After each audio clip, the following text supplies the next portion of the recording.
আন্তরিক প্রীতি এবং শুভেচ্ছা।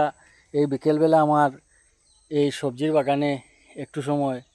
তো ওলকপি আপনারা দেখতেই পারছেন, দেখলেই বুঝতে পারছেন। এই দেখবেন, কথা হলো ওলকপিতে আলাদা কোনো এক্সট্রা পরিচর্যার প্রয়োজন নেই।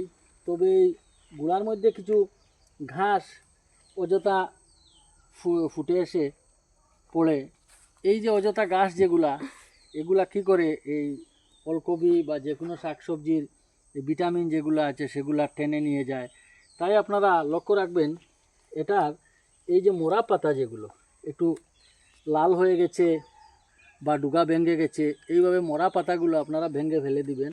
এবং সাথে এই যে ছোটো ছোটো মধ্যে ঘাস আছে এগুলো বেচে দিবেন। এটি হলো সঠিক পরিচর্যা। আর এক্সট্রা কোনো পরিচর্যার দরকার নেই।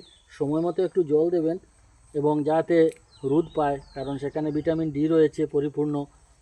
তাই রোদের মধ্যে থাকতে হবে। শুধু ওলকপি নয়, যে কোনো শাকসবজিতেই ভিটামিন ডি এর প্রয়োজন। এই বেশি নয়, মোটামুটি আমার এখানে প্রায় শতাধিক এই ওলকপি আছে। তার মধ্যে রয়েছে এই আপনারা দেখতেই পাচ্ছেন এই ফরাস। হ্যাঁ, লোকাল আমাদের এলাকায় এটাকে ফরাস বলে। ফরাসের বীজ খেতেই আলাদা স্বাদ। তবে এটি ফরাস একটু লম্বা হবে, এটি ডালপালো আরও একটু বড় হবে, লত হবে। এ আপনারা দেখতেই পাচ্ছেন। এটাকে আমাদের গ্রাম্য ভাষায় লত ফরাস বলে।